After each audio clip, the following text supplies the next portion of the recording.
Olá, a paz do Senhor Jesus Cristo, nossa esperança. Nós estamos aqui mais uma vez, eu aqui, você aí do outro lado, para lecionarmos aí mais uma lição de escola bíblica dominical.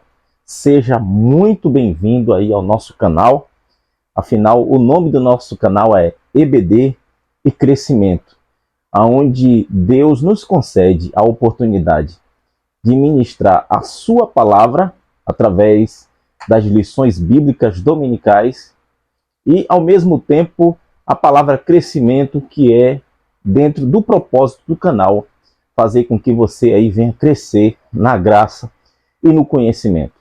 Nós estamos aqui para ministrar a lição de número 4, que vai ser ministrada no dia 22 de janeiro do ano de 2023.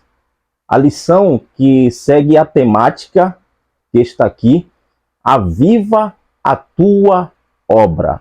Seja muito bem-vindo e eu espero que a aula de hoje, a lição de hoje, seja de grande alcance e crescimento para a sua vida. Vamos à lição da Escola Bíblica Dominical. O tema da lição de número 4, o ministério avivado de Jesus. Nós estudamos aí o avivamento no Antigo, o avivamento no Novo, onde nós podemos aprender, né, dentro de cada livro do Antigo e do Novo, o avivamento em seus aspectos. E hoje nós temos esta oportunidade de falar sobre o ministério aí avivado do nosso Senhor e Salvador Jesus Cristo. A lição a qual vai ser lecionada, a lição de número 4, ela está dividida aí em 3 partes. A primeira parte fala sobre Jesus e a pessoa do Espírito Santo. A segunda parte fala sobre Jesus e a oração em seu ministério. A terceira e última parte é uma vida na unção do Espírito. O texto áureo, você pode acompanhar aí na sua revista, está em Lucas capítulo 4, versículo de número 14, está escrito assim: então, pela virtude do Espírito, voltou Jesus para a Galileia, e a sua fama correu por todas as terras em derredor.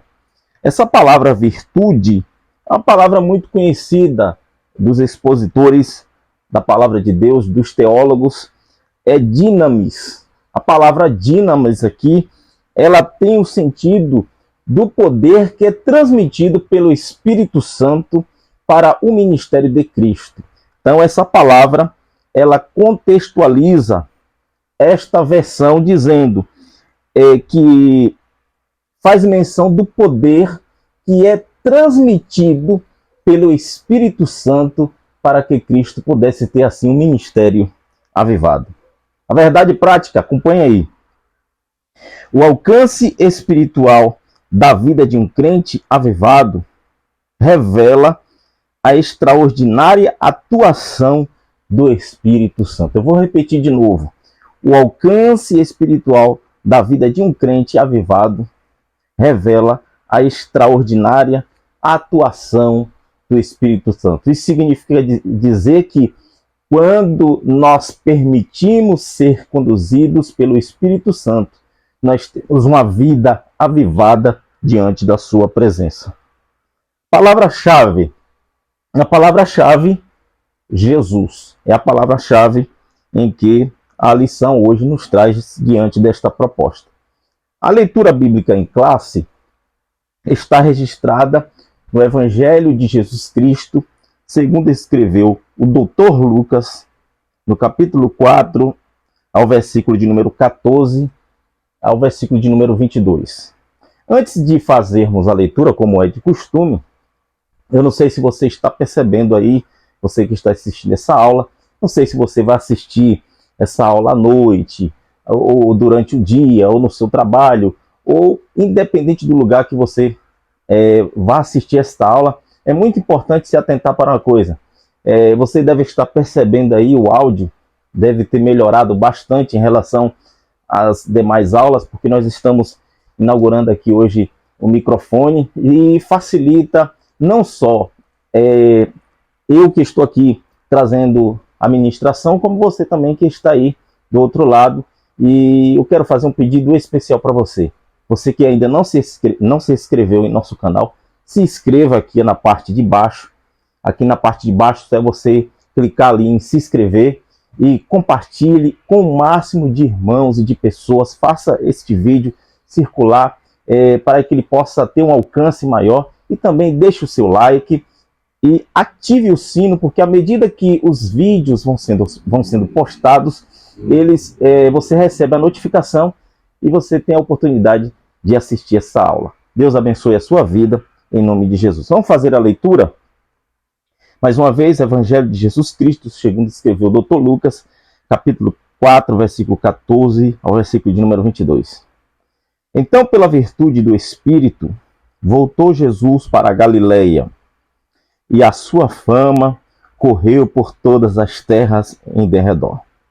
E ensinava nas suas sinagogas, e por todos era louvado.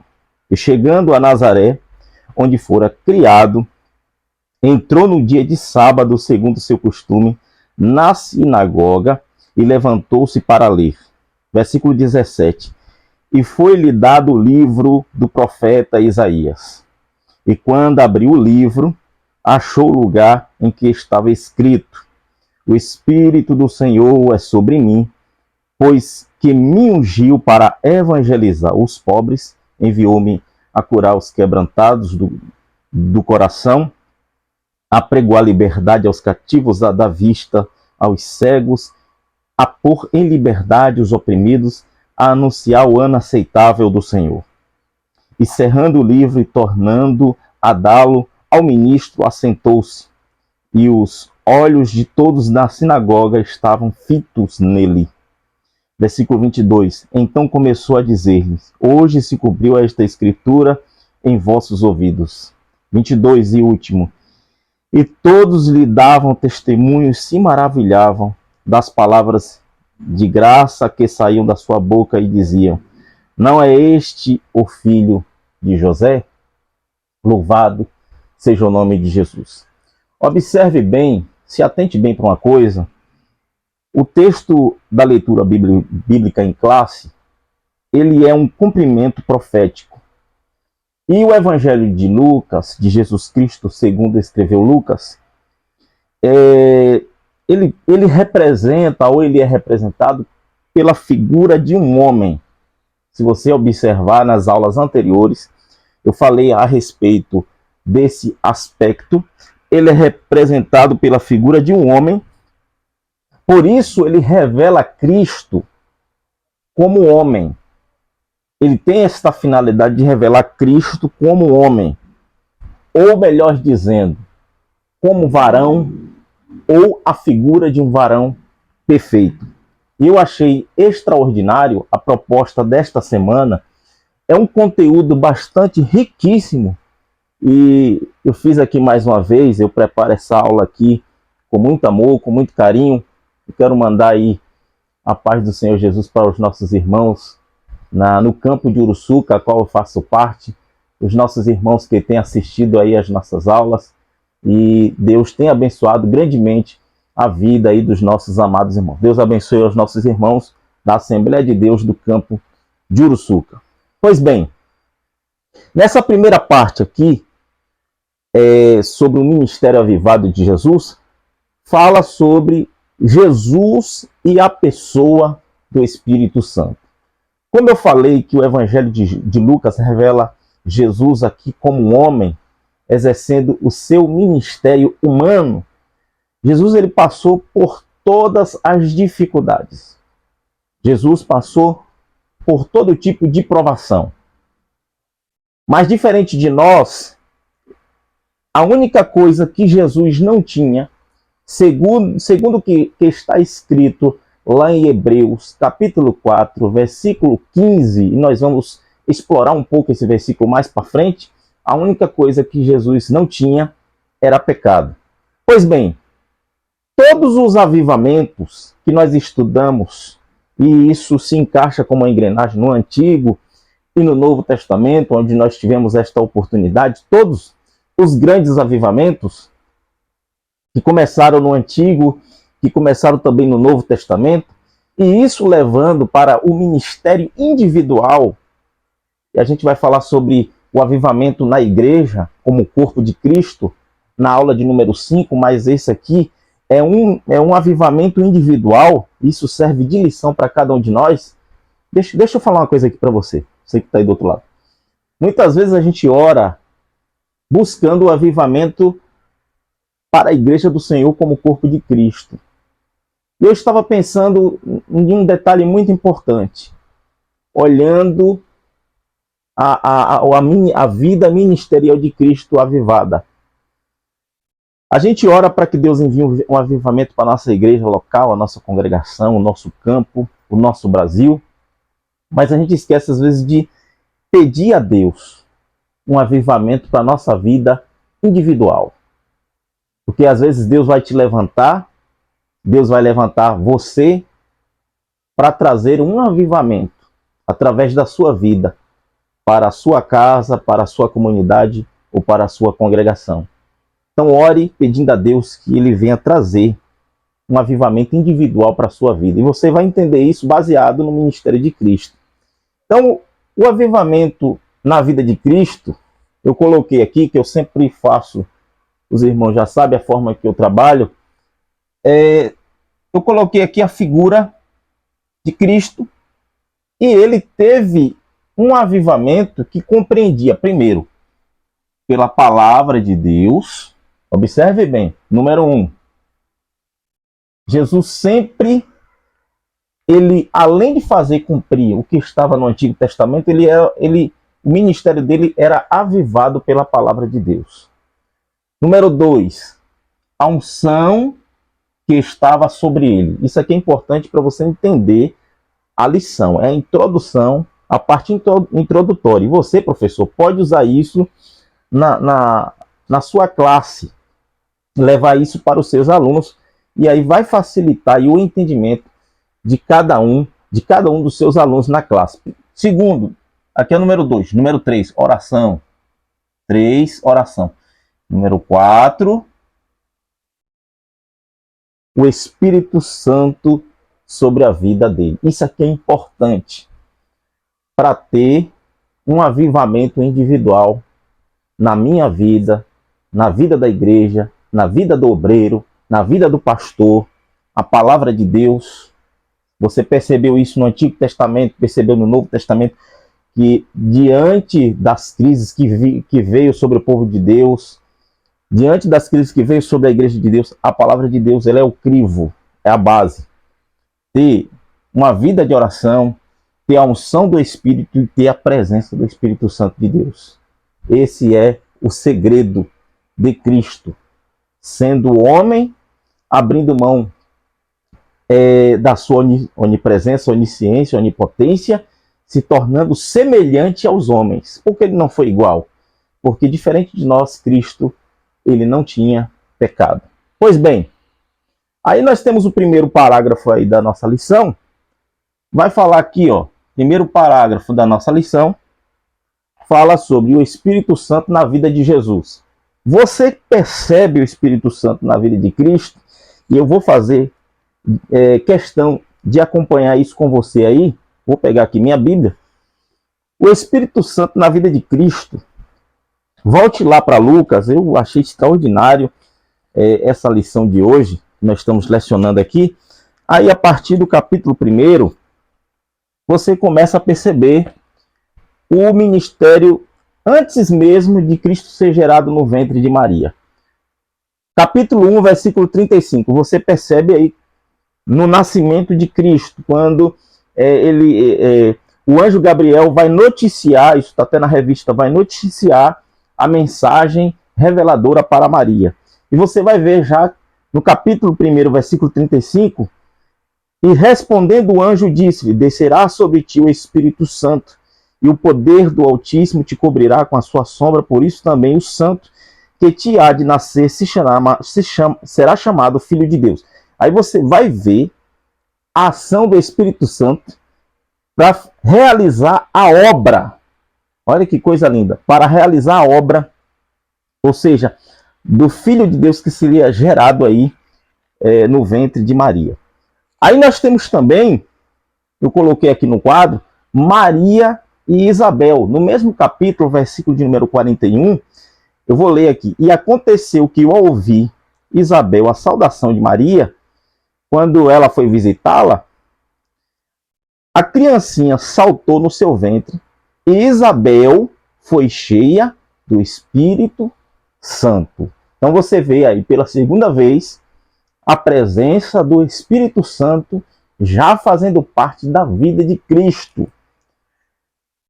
A terceira parte que nós vamos encontrar está ainda dentro desse primeiro capítulo, versículo de número 67. Você pode ensinar isso na sua classe. Que o Espírito Santo fez parte, antes mesmo dele ser gerado no ventre de Maria. 67. E Zacarias, seu pai, foi cheio do Espírito Santo e profetizou, dizendo: Bendito o Senhor Deus de Israel, porque visitou e remiu o seu povo. O avivamento na vida de Jesus, que teve um ministério avivado, já começa antes mesmo de nascer, depois que ele nasce, no ventre, depois que ele nasce, quando ele é apresentado, ou seja, o Espírito Santo já fazia parte aí já da vida de Cristo. Nós temos um outro exemplo ainda aqui, no batismo, ainda dentro de Lucas, capítulo de número 3, versículo de número 21. Acompanha na sua Bíblia aí, Lucas 3, 21.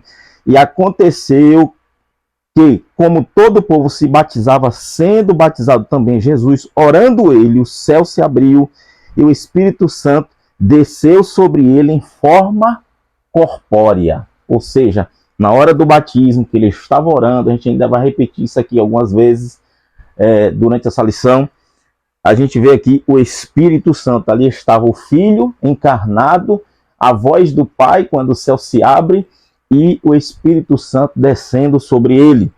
O capítulo 4 de Lucas, que foi aí o texto que a gente mencionou, você vê Jesus, depois do batismo, sendo conduzido pelo Espírito Santo, aonde? Ao deserto. Você vê que depois do batismo, o Espírito Santo desce sobre ele no batismo, depois no capítulo 4, versículo 1, conduz ele ao deserto. E lá no versículo 14, tem mais, mas eu estou citando alguns aqui. Então, pelo poder do Espírito, voltou Jesus para a Galileia, e a sua fama correu por todas as terras em derredor. Então, observe bem, eu fiz um mapa aqui, o professor deve estar bem atento, você, professor, deve estar bem atento. Sempre quando você lecionar a Escola Bíblica Dominical, os textos vão falar de lugares aonde Jesus percorreu. Isso não é só Jesus, mas também personagens bíblicos. E observe bem uma coisa. E aqui nós temos também um mapa geográfico de Israel. Então o professor tem que se atentar às Bíblias. Hoje lá no final tem os mapas, você pode estudar através daqueles mapas, você pode riscar. Isso tudo facilita. Não é pecado você riscar a Bíblia, não. Você está ali trazendo revelações, anotações. Isso facilita o seu ensino e o aprendizado também. Então nós temos aqui, ó, eu fiz aqui o mapa de Israel. Eu dividi em 3 partes. A região de Israel aí, essa região, biblicamente falando, ela era dividida em 3 partes. Primeira parte, essa parte aqui é chamada de Judeia. É a primeira. A segunda parte, que é a parte do meio aqui, é chamada, número 2, Samaria. E a parte de cima é chamada, número 3, Galileia. Então, observe bem. O texto sagrado de Lucas, em que nós acabamos de ler, fala sobre o início do ministério de Cristo, quando ele começa aí o seu ministério avivado pela presença do Espírito Santo de Deus. Olha só, ele sai da Galileia, tá vendo? Jesus sai da Galileia porque ele morava aqui nessa região de Nazaré. Você pode ampliar, dar um zoom aí, tirar um print para que você possa entender. Jesus sai aqui da região de Nazaré. João Batista está batizando aqui no Rio Jordão, que é o Mar da Galileia. Essa parte aqui que desce é o Rio Jordão e aqui é o Mar Morto. João está batizando aqui. Ele sai da Galileia, já direcionado pelo Espírito Santo de Deus. Ele é batizado aqui no Jordão. Aí sobre ele desce o Espírito de Deus, repousa o Espírito Santo de Deus sobre ele. E ele é conduzido aqui para o deserto. Deserto que nós conhecemos como deserto da Judéia, onde ele vai passar aí 40 dias.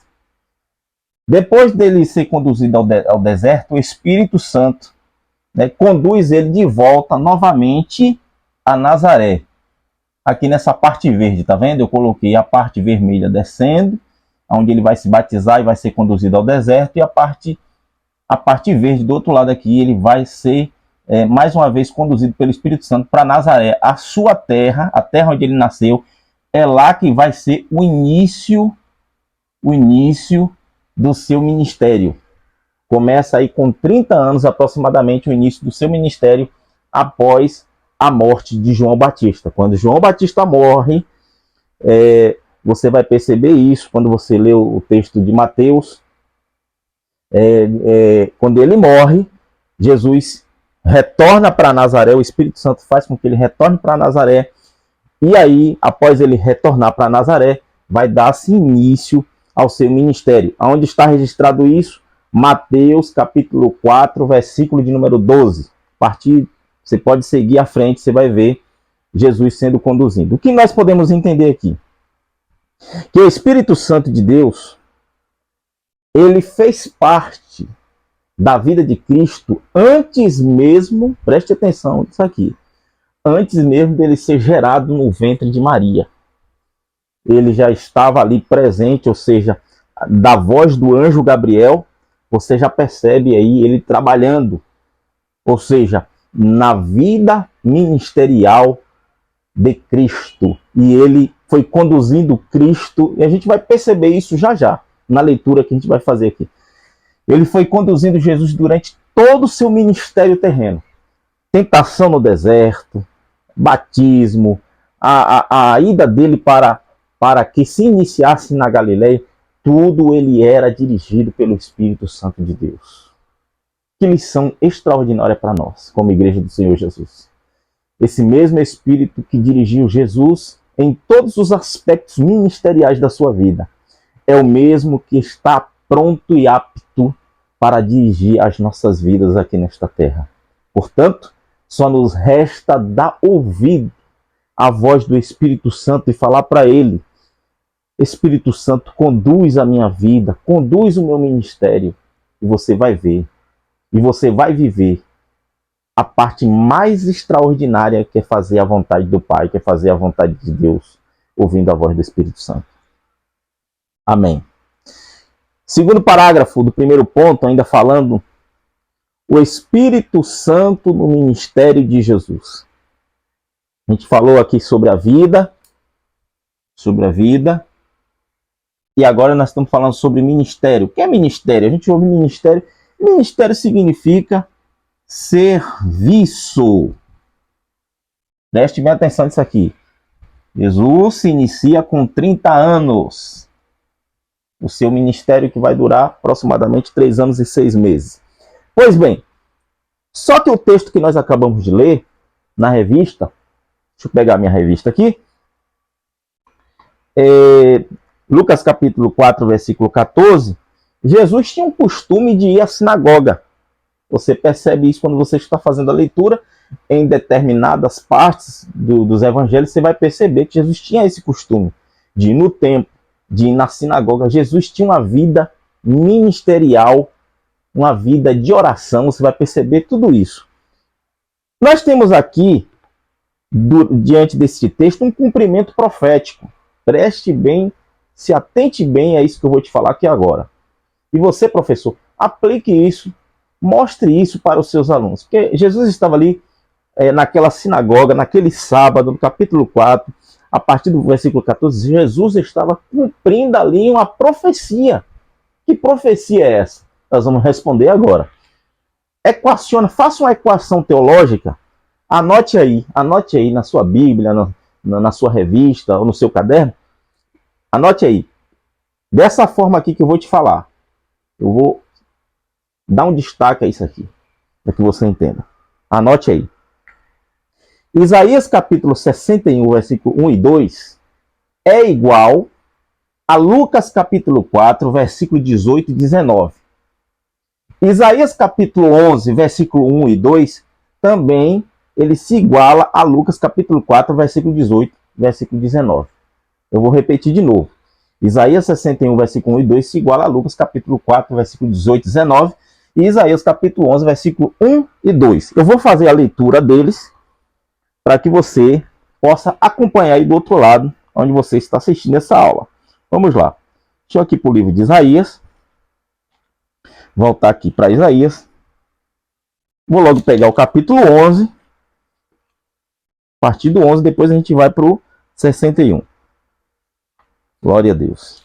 Isaías 11, versículo 1 e versículo 2. Vamos ler para nós meditarmos aqui. Isaías 11, 1 e 2. Porque brotará um rebento do tronco de Jessé, e das suas raízes um renovo frutificará. Aqui está falando da pessoa de Cristo. Ele vindo da linhagem de Davi, do tronco de Jessé. Versículo 2. E repousará. Preste bem atenção nisso aqui, ó, nesse detalhe. E repousará sobre ele o Espírito do Senhor, o Espírito de sabedoria, o Espírito de entendimento, o Espírito de conselho, de fortaleza, de conhecimento e de temor. São 7. Se você observar, são 7 espíritos. Espírito do Senhor, número 1. Espírito de sabedoria, número 2. Espírito de entendimento, 3. Espírito de conselho, 4. Fortaleza, 5. Conhecimento, 6. De temor, número 7. Ou seja, era algo que estava acontecendo aonde? No batismo de Jesus. Estava repousando o Espírito de Deus. Esse 7 espíritos compreende aqui os atributos do Espírito Santo. Só que tem um que se destaca dentro desses 7 no ministério de Cristo, e isso é importante para nós também como igreja, porque no versículo 3 tem um que ele se deleitava, que ele gozava, que ele desfrutava desse. E o que está faltando nos dias de hoje, para que a nossa vida, para que o nosso ministério seja um ministério avivado. Qual é ele? Pergunte, mas qual é ele? É o de deleitar-se no temor do Senhor. Está aí no versículo 3, na parte A. Deleitar. Jesus se deleitava no temor de Deus, no temor do Pai. Que lição para nós? Nós precisamos olhar o exemplo, porque Jesus deixou todos os exemplos para que o seu povo, a sua igreja, pudesse seguir. Isaías 61, versículo 1 e 2. Daqui a pouco a gente vai para Lucas, para equacionar. Versículo 1 e 2. Novamente vai se repetir o que estava lá em Isaías. O Espírito do Senhor Deus está sobre mim. O Espírito de Deus. Todos esses atributos vieram sobre ele, de conhecimento, de sabedoria. Ele sendo homem. O Espírito do Senhor Deus já está sobre mim, porque o Senhor me ungiu para pregar boas novas aos mansos, enviou-me a restaurar os contritos de coração, a proclamar liberdade aos cativos e a abertura de prisão aos presos. Versículo 2. Apregoar o ano aceitável do Senhor e o dia da vingança do nosso Deus, a consolar todos os tristes. Agora, preste atenção agora, nós vamos fazer a leitura de Lucas, capítulo 4, versículo 18 e 19. Quando ele entra na sinagoga, no sábado, para fazer aquilo que era de costume, orar, meditar nas Sagradas Escrituras, ele pega o livro, a palavra livro aqui, faz menção de Biblion, o rolo. Algumas versões vai estar rolo, mas a palavra no grego é Biblion, o rolo. Ele pega o rolo e começa a ler. E ele vai dizer, o Espírito do Senhor está sobre mim, pois que me ungiu para evangelizar os pobres, enviou-me a curar os quebrantados do coração, a pregoar liberdade aos cativos, a dar vista aos cegos e por liberdade os oprimidos, e anunciar o ano aceitável do Senhor. Até aqui. Aí nós temos aqui, eu coloquei aqui os objetivos, peguei algumas palavras aqui, está na lição, os objetivos do ministério de Jesus. Peguei algumas palavras. Isso faz parte, dentro do ministério avivado de Cristo, da missão dele que ele veio fazer aqui na terra. Da missão de Cristo. E que essa missão ela foi outorgada, ela foi dada à igreja para que também realize isso. Aí nós colocamos aqui, primeiro, pneuma. Aparece o Espírito do Senhor. O Espírito aí quer dizer, no grego, pneuma. O Espírito de Deus desceu sobre ele ali no batismo. O Espírito Santo motivava Jesus a fazer várias ações. Entre elas, o deserto. Entre elas, para que começasse seu ministério lá na Galileia. Então esse Espírito, que é o Espírito Santo que desceu sobre ele, deu autoridade. E essa autoridade permaneceu durante todo o ministério de Cristo. É isso que o texto de Lucas 4,18 está dizendo. No grego ali está dizendo que o Espírito Santo lhe deu autoridade, e essa autoridade permaneceu durante todo o seu ministério aqui na terra. Segundo, aparece a segunda palavra que vai aparecer, evangelizar. Vem dessa palavra aqui grega. Eu coloquei aqui, vou destacar ela. Euangelizo. Essa palavra, euangelizo, que significa um dos papéis de Cristo, anunciar as boas novas. Boas novas, a gente sabe que é anunciar o evangelho de Jesus Cristo, o evangelho da obra redentora, da missão que ele veio fazer. A segunda palavra que vai aparecer aí é curar. Essa palavra aqui no grego, iaomai, que significa curar. Essa palavra ela pode ser literal ou ela pode ser aplicada de forma metafórica ou figurada. Mas afinal, que cura é essa que Jesus estava falando aqui? Essa cura, dentro do aspecto do grego aqui, é uma cura, curar da consequência do pecado. Ou resumindo, Cristo é o remédio para a cura. Que cura é essa? Que doença é essa? Da doença do pecado. Então Cristo não só veio curar fisicamente as pessoas das suas enfermidades, mas como ele também veio trazer a cura. Cristo é a salvação. Cristo é o remédio de remissão, de resgate do homem que estava enfermo, doente pela enfermidade do pecado. Louvado seja o nome de Jesus. Uma outra palavra que vai aparecer aí, apregoar. Apregoar vem desta palavra grega aqui, ó. Kérison. Essa palavra kérison, ela tem um significado de instrução ou ensino, como também, não só de instrução, mas também de pregar esta palavra. Quando Cristo veio para trazer a cura para o homem, a cura de salvar o homem, e quando ele salva esse homem, você percebe isso no próprio ministério de Cristo. Cristo ensinou mais do que pregou. Ou seja, Cristo foi ele teve um papel importante e fundamental. Porque todo conhecimento que a gente tem hoje foi revelado por ele, através dos seus ensinos, ensinando os seus apóstolos, seus discípulos, a multidão que parava para ouvir a mensagem. Isso Cristo revelava para aqueles que estavam com o coração quebrantado, contrito, para aqueles que estavam com seu coração voltado para Deus. A gente percebe isso no exemplo de Zaqueu. A gente vê este exemplo. Ele ouviu Ele estava com seu coração voltado para ouvir o que é que esse Jesus tem de bom para ensinar. Qual é o ensinamento? E isso, a gente percebe isso quando a multidão sentava para ouvir Jesus, para ouvir a sua doutrina. Então, tudo isso trazia a cura da alma do homem, levava o homem a viver uma vida de santidade, a abandonar o pecado. Louvado seja Deus. Que ministério maravilhoso. Uma outra palavra que vai aparecer aí, eu fiz questão de trazer um entendimento bom para o professor e para o aluno também. Vista aos cegos. A dar vista aos cegos. A palavra que aparece aí como vista, como visão, ela vem de uma outra palavra primitiva, primária, perdão, blepo. Eu coloquei aqui, ó.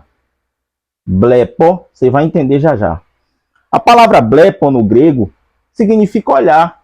Olhar, como a gente está olhando para qualquer determinado tipo de objeto na rua, em qualquer lugar. Olhar, observar. Ela tem dois sentidos também. Ela pode ser aplicada no sentido literal, de olhar, como também no sentido figurado. Né? Nesse sentido figurado, em que vai se aplicar aqui agora. Ou seja, essa palavra de dar visão,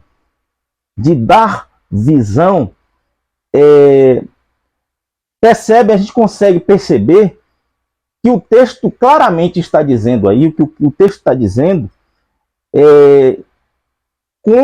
percebe que receber uma cura de acordo com a sua mente, está ligado, melhor dizendo, está ligado aí não à visão física do homem, não à visão como blepo no sentido de observar, de olhar, mas está no sentido aí de mente.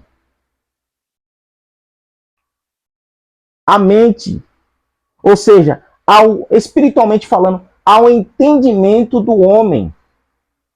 Cristo, quando ele curou o homem, quando ele curava o homem do pecado, das consequências do pecado, ele ensinava a palavra de Deus. E através desse ensino, ele alcançava a mente do homem. Coloquei aqui mente. Ele alcançava a mente. E a partir desse momento, o homem ele tinha um entendimento. Ele entendia as verdades, ele entendia aquilo que Jesus estava ensinando. E eu peguei aqui a palavra que vai aparecer aqui na revista. Aqui, ó. Essa palavra, ela está escrita da seguinte forma: anablepsis. Anablepse. O que significa anablepse? Recuperar a visão. Ou seja, como é que a gente faz a junção destas duas palavras aí? Qual é a informação? O que é que Jesus está querendo dizer em dar visão a quem está cego? Sendo que as pessoas que estavam ali ao redor, sendo que as pessoas que estavam ouvindo Jesus, são pessoas que estavam enxergando normalmente. Jesus aqui não está falando de uma cura física, dos olhos físicos, dos olhos que observam como blepo. Mas Jesus está falando aqui de recuperar a visão no sentido de entendimento. É por isso que Paulo fala dos três tipos de homens: o homem carnal, o homem natural e o homem espiritual. Porque a partir do momento em que esse homem é alcançado por esta cura da alma, a cura do pecado, que é Cristo, ele aí passa a receber a instrução, que é a palavra de Deus, e ele recebe aí, a partir desse momento, começa a discernir, porque ele se torna um homem espiritual. E começa a ter um discernimento através da sua mente pensante das coisas do céu, das coisas de Deus, do reino de Deus. Louvado seja o nome do Senhor. Então Jesus ele veio para trazer esta cura, e Jesus veio para dar visão no sentido de que o homem possa ter entendimento das coisas relacionadas ao reino de Deus. E por último, fala aí a respeito do ano aceitável do Senhor e anunciar o ano aceitável do Senhor. A palavra ano, que é essa palavra aqui, ó, no grego, enautos. Enautos. Essa palavra é uma forma prolongada de uma palavra primária, e significa ano, um ano prolongado, um período, um longo período de tempo. Mas que ano é que Jesus está falando? Esse ano aceitável que Jesus está falando. Aí eu fiz uma linha do tempo. Eu fiz uma linha do tempo aqui. Aqui nós temos a linha do tempo. E observe que, se você ficou bem atento na leitura que a gente fez de Isaías 61, Jesus fala ali de ano, e Jesus também fala do dia da vingança. Ano aceitável e dia da vingança. Só que quando chega em Lucas, Jesus não fala, Jesus não menciona o dia da vingança. Por que Jesus não menciona? Porque Jesus estava cumprindo ali apenas o ano. O dia é algo que ainda está projetado, é algo futurista. Está projetado para o futuro. Como é que a gente entende isso? O ano para os judeus ali, ou para os rabinos, ele aponta para o ano do jubileu. Jubileu, que está em Levítico, capítulo 25, versículo número 10. O ano do jubileu era um ano muito importante. O ano era o ano quando se completava períodos de 7 em 7 até completar 49 anos. Dentro desse ciclo, o último ano era o ano do jubileu. Era o ano daqueles que perderam a sua propriedade, daqueles que se tornaram escravos, daqueles que se perderam a sua herança. Aí proclamava através do acionar a trombeta, o chofar, e declarava ali, olha, nós estamos do ano do jubileu. Era o ano de resgate, era um ano de redenção, era um ano de tudo aquilo que perdeu, de que perdeu a sua herança, perdeu sua propriedade, se tornou escravo. Era o ano da libertação. Olha como isso se encaixa. E que esse ano representa? O ano é o tipo da graça de Deus. Está lá em Levítico 25, a partir do 10 ali você pode estudar e aprender a respeito do ano do jubileu. É o tipo da graça. Quando Jesus, eu coloquei, Jesus morre na cruz, pagando esse preço da redenção. Esse ano ele tem uma visão tipológica, porque ele aponta para a graça. Nós estamos vivendo hoje naquilo que nós conhecemos como nós somos dispensacionalistas, nós estamos vivendo dentro da dispensação da graça. Nós estamos vivendo o ano do jubileu, o ano da libertação, o ano da cura, o ano da visão para os cegos, é o ano da salvação, da redenção, é o ano que é o tipo da graça de Deus. Mas e o dia da vingança? O dia da vingança é algo futurista. Depois que a igreja for arrebatada da terra, vai se iniciar-se assim o dia da vingança.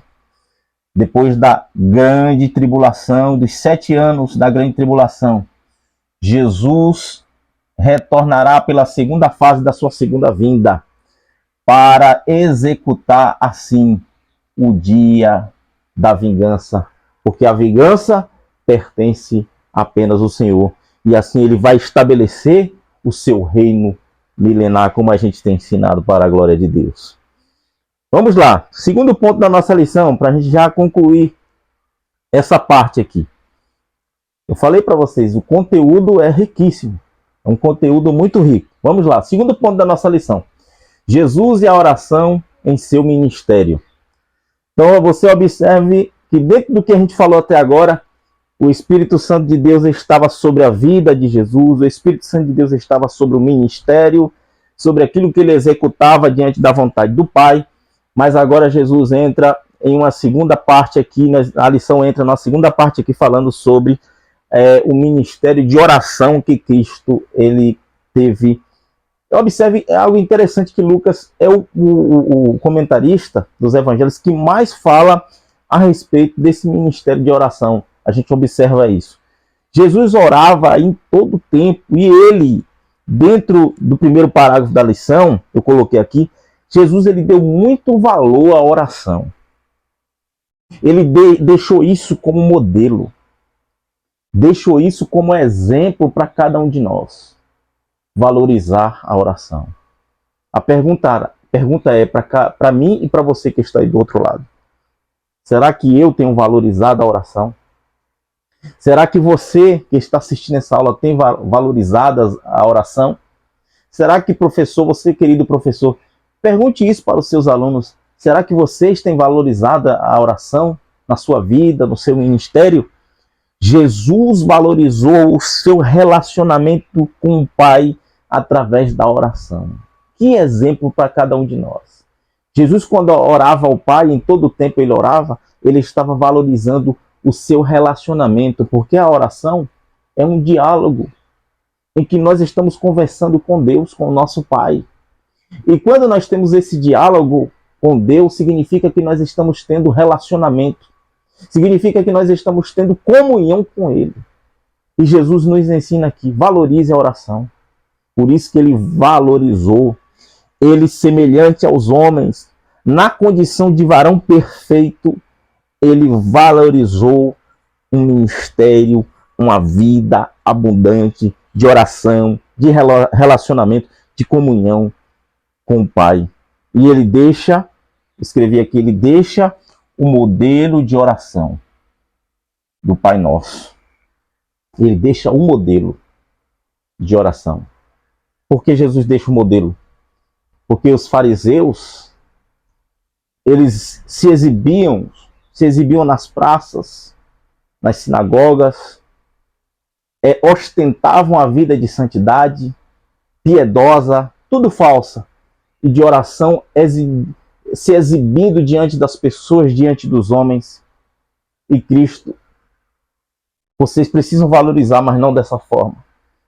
Mas vocês precisam ter um modelo, a fórmula principal, e esta fórmula, ela faz a vontade do Pai, porque é isso que o modelo do Pai Nosso, ele nos deixa de exemplo.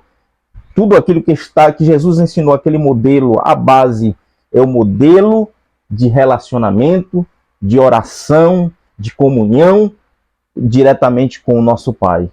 E Jesus demonstra isso em todo o seu ministério, porque Jesus ora no batismo, o céu se abre. Quando você ora, quando nós oramos, o céu se abre. Afinal de contas, nós temos um novo e vivo caminho que dá acesso a Deus. Jesus orou na escolha dos discípulos. Jesus orou no Getsemane, quando estava sendo pressionado por tudo aquilo que ele ia enfrentar por causa dos homens, pelos nossos pecados. Jesus orou na cruz. Que coisa extraordinária. E muitas vezes, eu coloquei aqui de propósito, Jesus orou no deserto. Muitas vezes nós só oramos quando nós estamos no deserto. Às vezes o crente só ora quando ele está no deserto. Mas Jesus tem mais. Jesus nos mostrou aqui alguns aspectos. Olhou para escolher discípulos, orou antes da cruz no Getsemane, orou na cruz, orou no batismo e no deserto.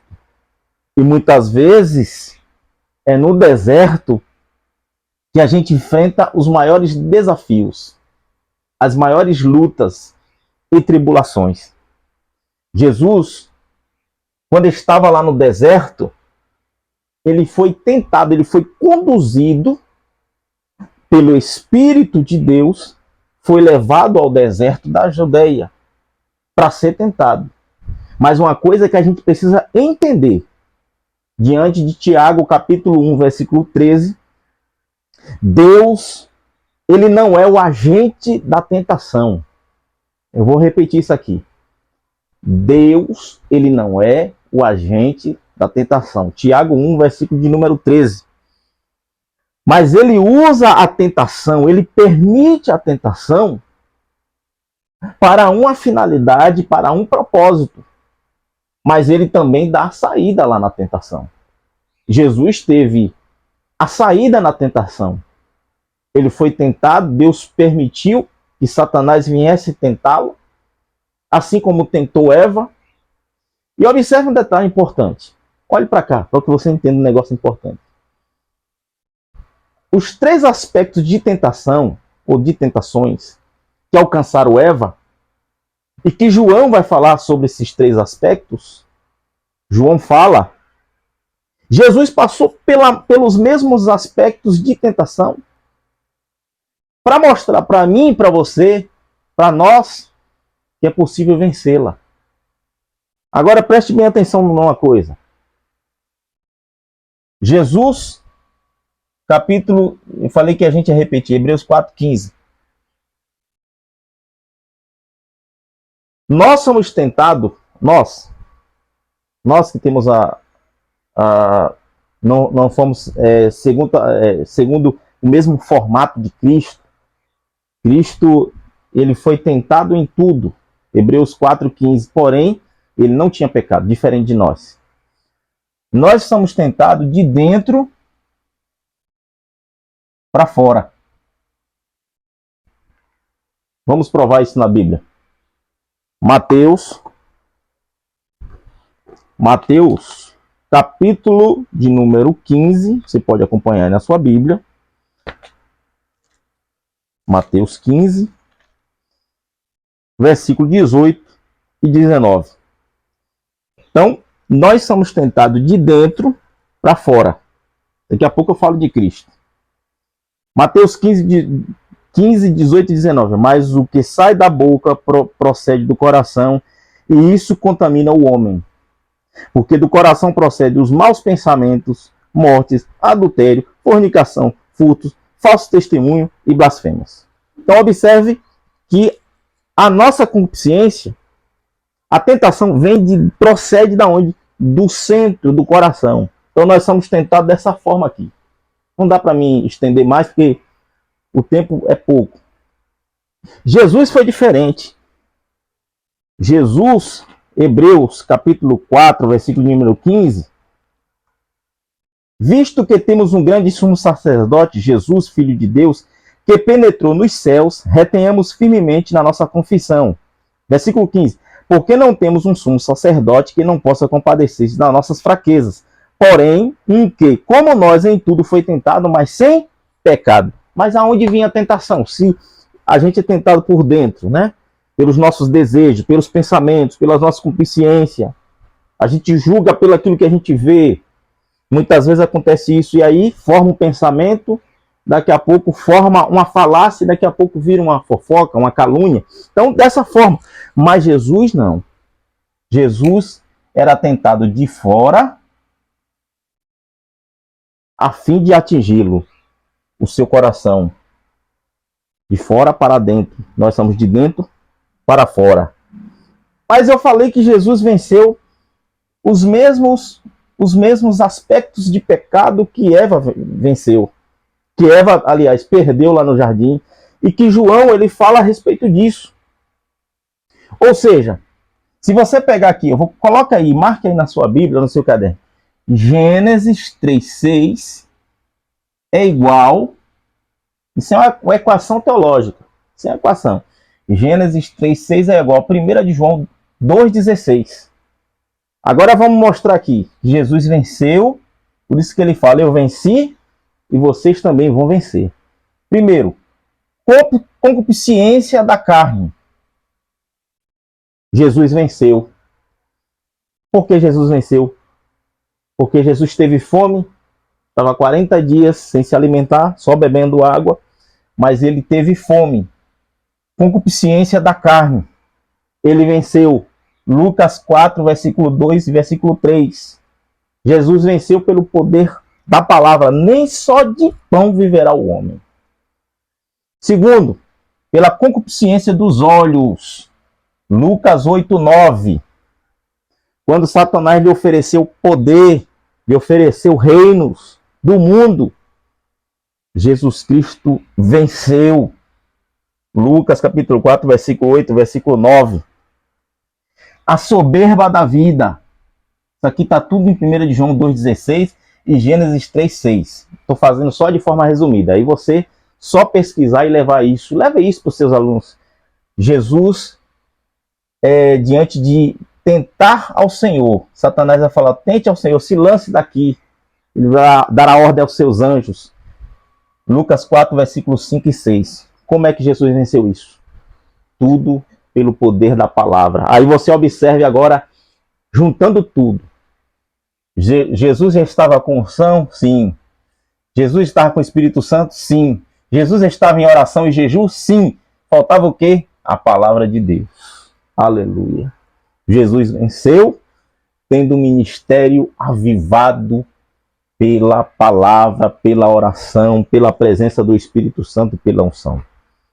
Última parte da nossa lição. Uma vida de unção do Espírito. Já estamos encerrando aqui. A unção na vida do obreiro e do crente. Vou fazer algo mais resumido aqui. A unção na vida do obreiro e do crente. Como é importante, irmãos, o obreiro e o crente ter a unção. Quando o Espírito de Deus repousa sobre ele, a gente falamos, conhecimento, sabedoria, são aqueles 7 temor. Todos eles ali são os aspectos importantes da unção na vida do crente, como foi no ministério avivado de Jesus. Depois você pode se aprofundar. E aqui eu usei um exemplo de um obreiro, Estevão, quando escolheram aqueles 7 obreiros, 7 diáconos da igreja primitiva. Estevão estava entre eles. E eles tinham que ser homens cheios do Espírito Santo. Mas a unção que veio sobre Estevão foi algo muito importante, porque ele se destacou pela exposição da palavra de Deus, pela sabedoria, porque falava através do Espírito Santo que estava sobre a vida de Estevão. E nós percebemos aqui como é importante o obreiro, como é importante o evangelista, o presbítero, o pastor, o pregador, o ensinador, ter a unção do Espírito Santo de Deus. Como é triste olhar para um obreiro, você perceber que ele não tem a unção de Deus na vida. Nós precisamos buscar, pedir que ele venha derramar esta unção sobre nós, para que nós possamos ser potencializados pela unção que o Espírito Santo derrama em nossa vida, em nosso ministério, para fazer a obra de Deus com graça e com conhecimento. Louvado seja o nome do Senhor. Mas o que é que precisa? Precisa de dedicação. Isso aqui é interessante. Tem muitas pessoas, ou obreiros, que são consagrados, são separados ali, consagrados para o santo ministério, para o serviço. Mas alguns pensam que pela imposição de mão sobre a cabeça dele, ele já vai descer tudo pronto do céu. Já vai descer todo o conhecimento, toda a sabedoria, tudo vai descer pronto ali para poder pregar, para poder ensinar. Não. Paulo, ele nos ensina que para pregar, para ensinar, tudo. Romanos 12, versículo 7, que haja dedicação. Se é para ensinar, que haja dedicação. Então busque a Deus, busque estudando, se dedicando, se é liderar, se é pregar, se é administrar, se é presidir, se é louvar, se é tocar. Precisa-se ter uma dedicação. E através da oração você busca em Deus que você venha ter um ministério regado, derramado pela unção de Deus na tua vida. Para quê? Para que o nome do Senhor seja glorificado. Não teu, não nosso, mas o nome daquele que vive e reina, daquele que derramou a sua unção através do seu Santo Espírito, venha ser glorificado a Deus. Mas aí eu falei também sobre o crente.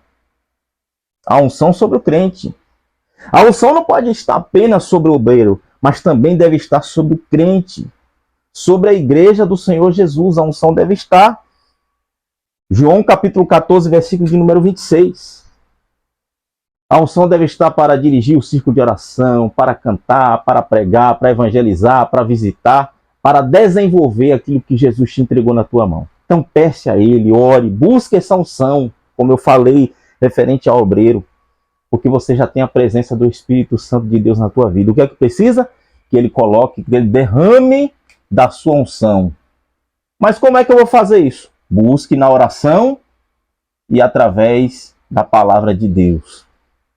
Finalizando aqui esta aula, se você quer ter um ministério avivado, seja obreiro, seja membro da igreja, corpo de Cristo, quer ter um ministério avivado, que eu destaquei aqui em vermelho, você já tem o Espírito Santo de Deus. Converse com ele, busque em oração, busque a unção e tenha uma vida de dedicação todos os dias, meditando na palavra de Deus. Eu espero que você tenha gostado dessa aula, se você ficou até aqui. E que Deus abençoe a sua vida, Deus abençoe a sua casa, que você possa crescer na graça e no conhecimento.